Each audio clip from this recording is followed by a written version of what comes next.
Hello, dear friends, I'm with you. Last time, I shared my knowledge about the secret level for vampires and hunters in the fashion of Vampirism on the version of the Lane 112.2. And if quite a lot of players already know about this level, then many of the secrets that I will share with you today have not yet appeared in the Russian-speaking segment of YouTube, so you won't see this anywhere else on other YouTubers.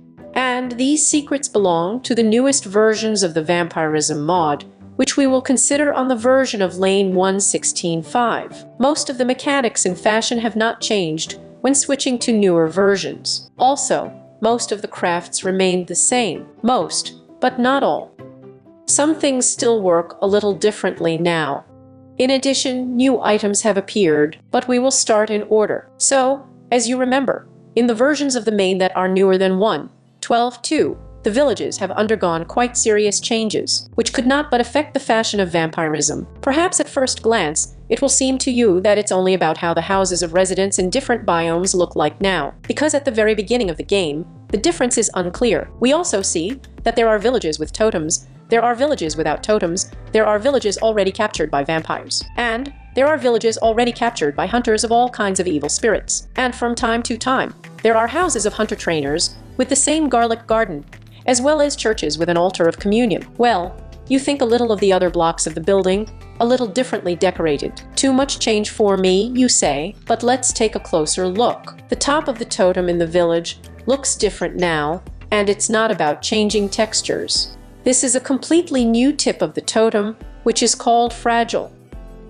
And it is fragile because no matter what tool you try to get it, even with a glass of silk, it will break.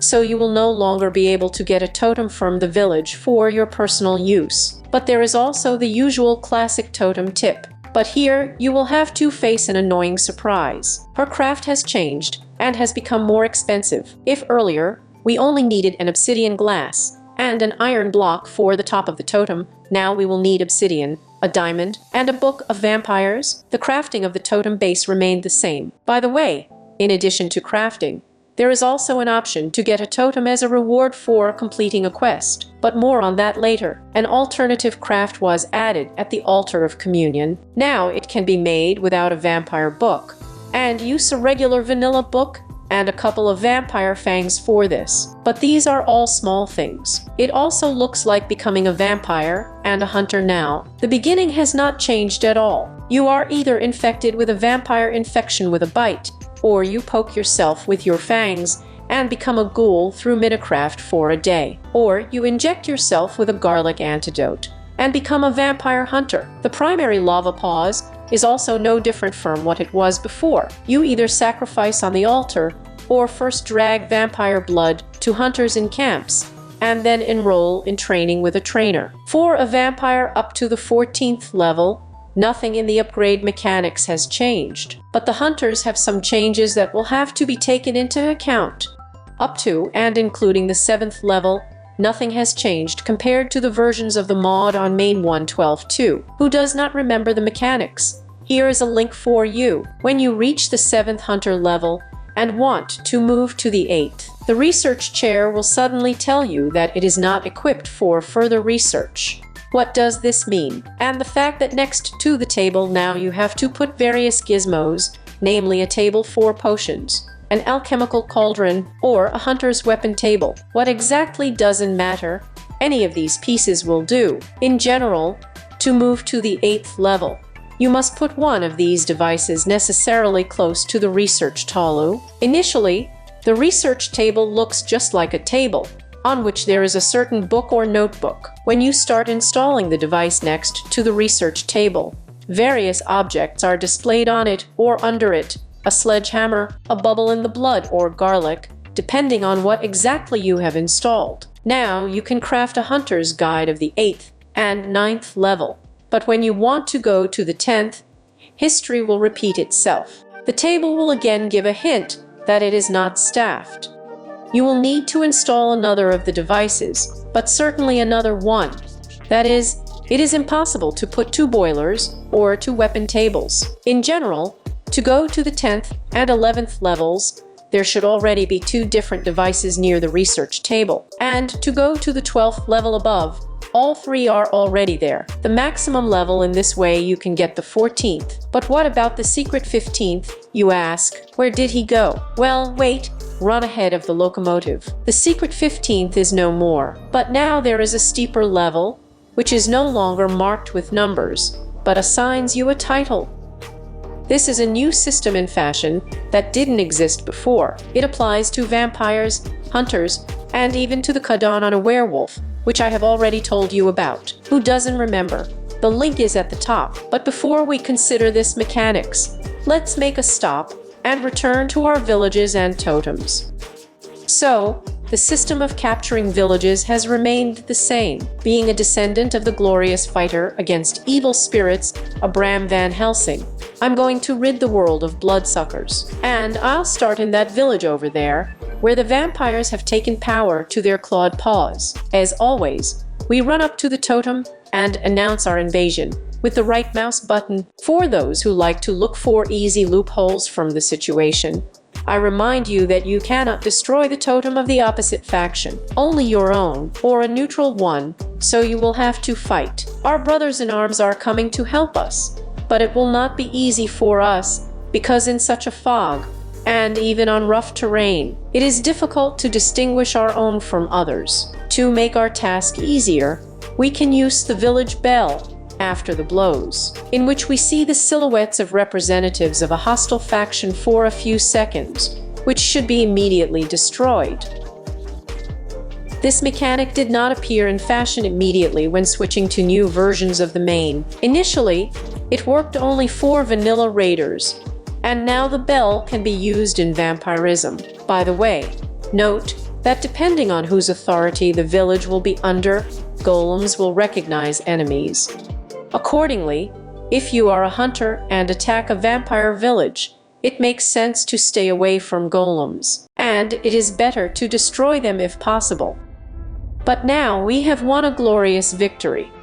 The vampires and their minions have been destroyed, the fog has cleared, and the village is under our protection. Now let's look at what has changed here.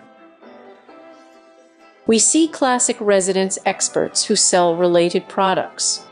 By the way, the first resident who touches the totem after capturing the village becomes an expert resident. In addition to them, there are also such representatives of hunters. Vampires also have special characters for sure, and these are actually very important and useful NPCs. In every village with a totem, he is the only one. If the village is vampire, then it will be a representative of vampires. If hunting, then hunters. There are no such characters in neutral villages. So, let's go to our representative and see what kind of bird he is. That's what he's telling us. Colleague, in order to support the local community of hunters, you could do some tasks. Upon successful completion of the mission, you will be rewarded. Look at the list of available tasks and choose the ones that you like. And that's where we see the list of tasks. They vary in difficulty and depend on what level of hunter you have. There are tasks that are repeated periodically, and there are tasks that are issued only once. If the tasks do not suit you, come back after some time. They will be updated. There are also tasks, upon completion of which you need to come to the representative firm whom you took it. But there are also such tasks, the completion of which can be reported to any representative of the faction met. Among the tasks, there may be requirements to kill a certain number of mobs of some kind, for example, skeletons or vampires. There may be a task to capture a village of a hostile faction, bring some item, for example gold bars or some equipment, or combined tasks where there are several conditions for execution. The reward can be some kind of equipment, a valuable item, or even the title of a lord, that is, a ruler, to make it clearer. And actually, we hunt for the title of ruler, regardless of whether we are a vampire or a fighter against evil spirits. We see the task conditions on the left side of the line. On the right side, we see what kind of reward we are promised for completing. And at the end there is a tick. To accept the task, you need to click on this check mark. If you have changed your mind and want to refuse the task, Then you need to click on the cross. It is not necessary to choose a task one by one. You can grab them all together. Accepted lines with tasks are highlighted in green or yellow. Yellow, as a rule, is more difficult. Because of them, it is usually possible to report to any representative of the faction. It is not necessary to be afraid for the life of a faction representative. Usually no one touches him. At least he's not afraid of zombies and skeletons, unless by chance, or during an attack on the village, someone from a hostile faction will come across. If he did die, it's not terrible. After some time, a new one will come. But since this guy is always running around somewhere, it may make sense to isolate him somehow, well, just to make it easier to find him later. In the process of completing tasks, you can run up to a representative of your faction and check whether the conditions are met. To do this, you need to point the cursor arrow at the desired task and see the countdown of actions. If any conditions are met, they will be crossed off the list, and those that still need to be implemented will be marked as not crossed out. If all the conditions of the task are fulfilled, the line changes color to a brighter one, which means that you can take the reward. To do this, you need to click on the check mark again. The promised reward will appear in the inventory if it is an item, a weapon, or a piece of equipment. But you and I were interested in obtaining the title of ruler, in other words, level up. The task associated with raising the level, among other things, sometimes requires the capture of villages of a hostile faction. And mind you, it is hostile. Neutral villages don't count. So don't expect to push totems around villages and just put your brand there. In addition, any villages that you captured before you took the task do not count, no matter how many of them there are. The same applies to other tasks. No matter how many vampires, skeletons, and no matter who else you killed before, they all don't count if the task was taken after you killed them. At the level of the Lord of the first level, you will have to capture 3 hostile villages, and at the 5th level, there are 6 villages, regardless of whether you are a hunter or a vampire, but the accompanying conditions will be different for vampires and hunters. Vampires will need to infect a certain number of mobs, and hunters will need to kill vampires, plus to bring gold. Fortunately, at the 2nd, 3rd, and 4th level of the rulers, villages will not have to be captured. However, the tasks will be no less painful. But what exactly, I suggest you find out yourself. You will have to travel a lot and look for villages under the control of a hostile faction. When the quest for the title of ruler is completed, you can approach a representative of the faction and demand his reward from him. From now on, you will be called a lieutenant. There are 5 levels of rulers in total, and among vampire hunters they are called lieutenant, captain, major, colonel, and the highest brigadier, in other words, brigadier general. The vampire rulers have other names: baron, viscount, count, duke, and the highest prince, aka prince. So, as you can see, instead of 1 additional level, as it was in the mod version 4.1.12.2, we can get as many as 5. But do not rush to shout that this is cheating and generally introduces an imbalance into the game. You won't get 5 additional skill points from the word at all. You won't even get 1. Instead, other equally pleasant buns are waiting for you. Do you remember in the previous review, I promised you slaves in service? So, when you get the title of the ruler of the 1st level, regardless of whether you are a vampire or a hunter, new tasks from representatives of the faction will be available to you, for which you can get either equipment for a minion hunter or a certificate of binding a vampire minion.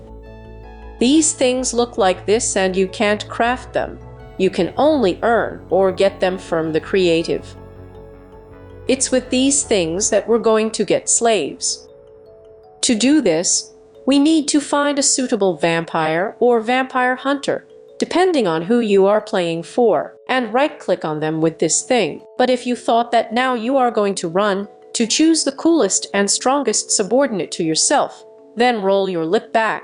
Advanced M6 won't even look in your direction, so you have to choose from the usual ones. And yes, among ordinary vampires and NPC hunters, there are also those that are stronger, and those that are weaker. So only the very Dreich, the last of the last, will follow you. When a suitable victim of your encroachments on personal freedom is found, then after linking to you, the pers will decrease in size, and it will immediately become clear that she is different from the surrounding NPCs. From this moment on, it becomes available to you to manage your servant, or rather a slave, because you will not pay him, but he will work anyway. Right-click on it, you can open its interface. Let's look at what's so interesting there. First of all, at the top, we see that our poor guy's name is very unpretentiously Minion, which makes us, as extremely practical owners, sad, because if there are more of them, then how do you order them to be distinguished? To correct this misunderstanding, there is a gear just a little bit below. Click on it, and a tab opens that controls the appearance and name of our poor fellow. Let him be Prokhor. The appearance of Prokhor also seems too ordinary to me, so there is a button just below, by clicking on which we change the type of skin for the minion. Let there be this serious guy. If for some reason we don't like the hat on him either, then you can change it with this button.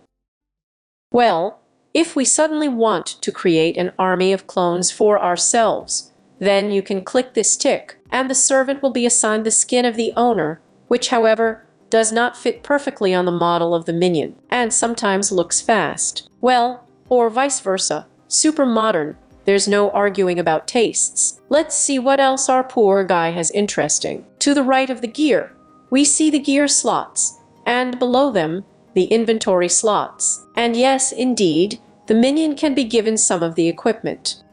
You can give him armor, and these armor will be displayed on him. In addition, if the armor has special properties, then the special properties will apply to your acolyte. For example, a minion in high-speed hunting armor runs an order of magnitude faster than his fellows involuntarily. By the way, the equipment on the minions deteriorates over time, so sometimes keep an eye on his condition, especially if your servant fights a lot. You can contact the inventory directly, pick up or put items there, that is, use it as a portable chest. To the right of the line with the armor, there is an image with a lock. This lock, if clicked and made locked, allows the minion to ignore group commands and respond only to individual ones. But more on that later. Under the gear symbol, you see a plus sign. If you click it, the level tab of your minion will open. The maximum level for him is the 7th. With each level, he will have additional points, with which you can improve certain parameters of your servant.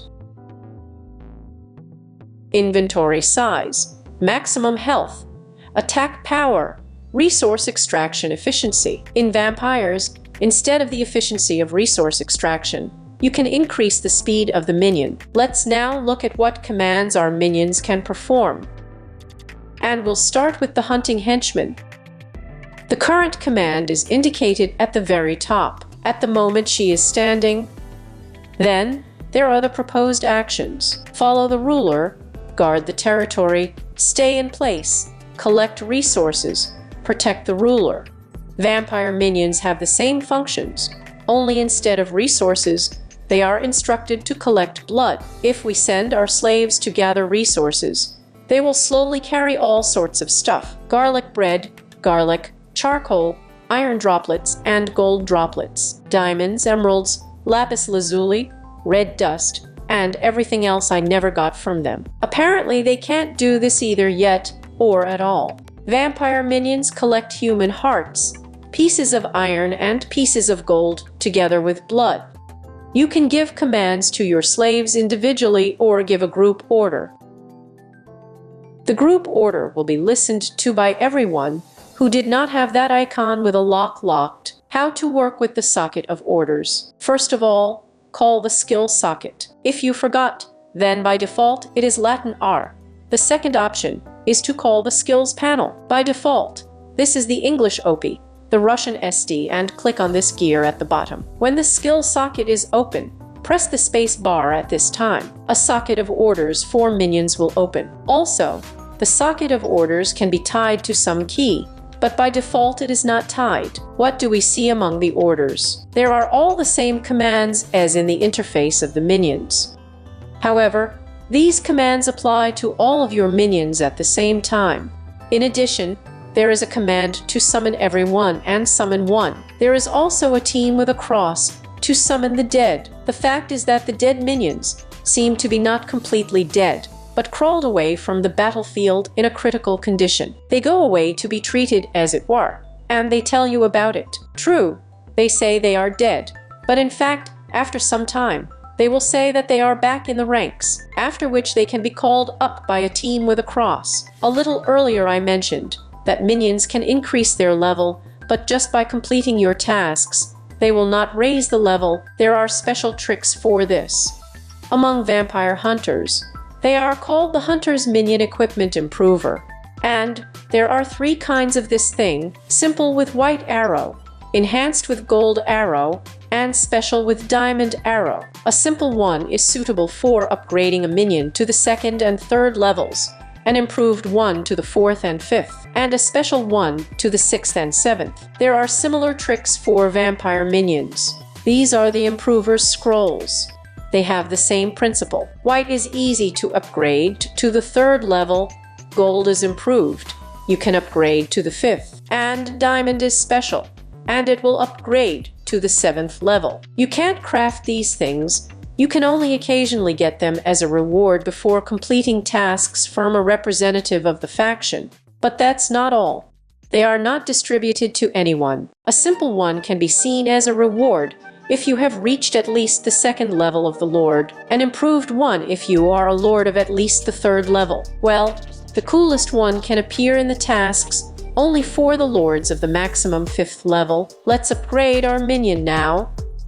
With the right mouse button, we give him an improver. He tells us that he is extremely grateful and asks what skills to improve. Let's open the tab with a plus sign and see that the level has really increased. It has become 2 out of 7. And here is the number of free points that we can spend where we think it is necessary. You can open additional inventory slots or improve some other characteristics, depending on what kind of work you are going to plow your slave. If you want your slave to work primarily on collecting resources, then it is best for you to increase his inventory volume and collection efficiency. This parameter, by the way, affects the amount of resources collected per unit of time, and not their quality. At each level of the Lord, you get the opportunity to get 1 additional minion, so there can be a maximum of 5 of them. Minions work independently of the player. If you gave them a command to guard the territory, left yourself, and at that time some other player came to the location and downloaded the Chang, then the minions will distribute Bream to all potentially dangerous elements. As for the collection of resources, they are taken from an unknown source just over time. By the way, I almost forgot to mention, after reaching your rank of Lord, be careful with zeroing experience points, because by zeroing them, you will also reset 1 level at the same time. And if up to the 14th level inclusive, level up is still relatively easy, the path is terribly tedious, then look for a new one. Conquer villages, it's still hemorrhoids, so it is better to immediately treat the distribution of experience points with all the seriousness of the matter. Well, I told you about the titles and minions. There is something else related to the villages that you may need. Namely, you can use the totem as a basis for creating your own settlement. This is done as follows. You install the totem in the selected place and right-click on it. A message pops up in the chat telling you that there is no village or it is too small, and then it is listed what you lack, so that the village is considered a village. 4 cabins, 2 workplaces, and 4 residents. It seems to be a horror. Is it also for them to build houses? But no. In fact, houses are counted according to the number of cots. Even if you put them in the open air, they will count as houses. Devices for work are considered as workplaces. It can be a loom, a composter, a barrel, a smokehouse, or any other similar vanilla device. Well, all that remains is for you to drag residents from somewhere or cure the zombie. As soon as these conditions are met, A white ray will rise from the totem into the sky, and it will already be considered a village. You can either capture it under your influence or leave it neutral. If you capture it, then a representative of the faction we need will definitely appear there. Well, now let's look at some more new items that have appeared in fashion in Vampirism. First of all, it is a drinking straw. Very cool stuff. Designed for vampires. It needs to be kept on the toolbar, and if you have a can of blood in your inventory, then you can use it to replenish the hunger scale right on the run. In addition, it can be used to fill an empty container with blood. It is impossible to craft it, but you can get it from a vampire representative by completing the appropriate task. Also, through completing quests from a vampire representative, you can get a potion of vampire insensitivity to fire. Given the vulnerability of vampires to fire, the thing, although difficult to extract, is extremely useful. It can be simple, explosive, and foggy. Simple can be obtained only through a quest, but explosive fog products can be welded from simple ones in a Degelvark using conventional methods. The fire resistance of the 6th level imposes this case. There was also a vampire umbrella that saves from the sun's rays, but slows down by 35%, that is, by a third. It only works if you hold it in your right hand. You can't craft it. I didn't come across him in the tasks and among the loot too. Maybe I was just unlucky, but most likely this thing can only be taken from the creative. And a new tree has appeared in fashion, a bloody spruce, and accordingly, wood from it. However, it is possible to craft from this with only ordinary spruce boards and everything in that spirit. But the tree is very beautiful, with reddish bark. It grows in the vampire biome. Now let's see what other changes have appeared in the fashion of vampirism. Remember our cool seekers and heart piercers who train in the hands of your owner. So now, after you fully charge them with blood for the first time, you will have the opportunity to give these swords a name. Thus, you will not confuse your blades with any others. By the way, these swords can now be repaired with blood iron ingots, which is very pleasing. Meat grinder and blood. As you remember, with the help of a meat grinder, we can get blood from meat, and if we don't put a stitch under the meat grinder, then the blood turns out to be not purified. That is, with mud floating there from meat scraps. Vampires can't drink that kind of blood. To clean it, you need to run it through a filter, that is, the same sieve. After that, it will become the most ordinary, normal drinking blood. Previously, there was no other way to release the can from under the uncleaned blood, except to put it on another can, with a sieve between them. But now any blood, both purified and not purified, can be scooped up with buckets. Drinking from the hips, unfortunately, does not work, but it is not so important. One of the useful innovations is a button for selecting vampire eyes and fangs. On the version of Lane 112.2, we had to manually drive in commands to choose the shape of an erotic peephole for our character. Now there is such a button in the skill menu. If you click it, then an interface will open here, with which we can choose a suitable appearance for ourselves. And you don't even need to go out to look at yourself from the outside. Everything is visible right away. In addition, you can check the box here, and then the eyes will glow. You probably didn't know this, but you can build your abilities in the socket of skills in the sequence in which you want. To do this, you first need to open the skill table and click on this gear to trigger the skill socket, which will not disappear when you release the keys. Now point the cursor at the ability you want to move and click the left mouse button. The ability will be surrounded by a green frame. Without releasing the left mouse button, drag the ability icon to the sector of the outlet where you would like it to be. When you play as a vampire hunter, you often need pure vampire blood of a certain level, but barons don't come across that often. And it often happens that you have blood of a better quality, then you need to create a manual. You probably didn't know this, but you can lower the quality of pure blood. For example, we have blood of the 5th level of purity, and we need the 3rd. We will not look for a baron, just as we will not look for an expert resident who sells blood of the right level. It's enough for us to knock the vampire blood out of an ordinary vampire. So, if you mix pure vampire blood with ordinary blood, then its quality will decrease. To get the blood of the 3rd level, we first need to mix the blood of the 5th level with ordinary vampire blood. It will turn out the blood of the 4th level. After that, we need to mix it with ordinary blood again, and it will become the 3rd level we need. The cursed earth can be cleansed with holy water. To do this, you need to take absolutely any bottle of holy water in your hand, no matter simple or explosive, and right-click it on the block that you want to clear from the curse. Biting the undead no longer leads to poisoning, but eating human hearts by a non-vampire threatens nausea, although it increases the hunger scale. In the version 4, May 1:12 to human hearts, although they did not saturate people. Nevertheless, they did not impose any negative effects. It looks like cats and dogs are no longer infected with sanguinaries. In any case, I have not been able to infect them, but you can still ride vampire horses. Another of the pleasant innovations, new models and textures of vampire mobs. Just look at these charmers. There's a huge variety of them now, and the vampire nobility now looks absolutely awesome. Do you remember those gray-blue schmucks from the version of the mod 4 Lane 112-2? So, these real aristocrats look accordingly. There are ladies and gentlemen among them.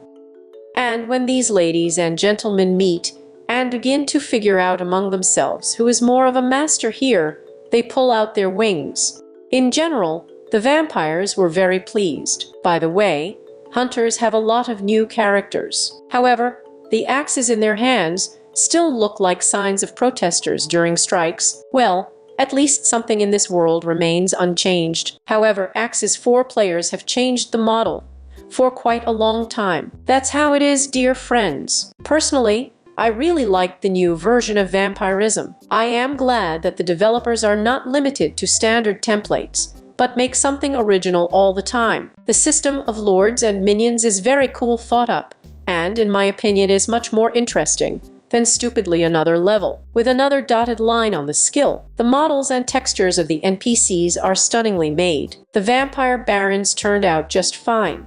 The mod fits well into the new versions of the main. Fashion houses look like relatives in vanilla villages. And what do you think about the new version of Vampirism? Did you like it or not? Maybe you think it's worth adding something or removing it on the contrary. Share your opinion in the comments below this video. And yes, if you liked my video or turned out to be useful in some way, don't be lazy to put your finger up and subscribe to the channel if you haven't subscribed yet. And that's it for today, dear Murnyashki. See you soon. Bye-bye.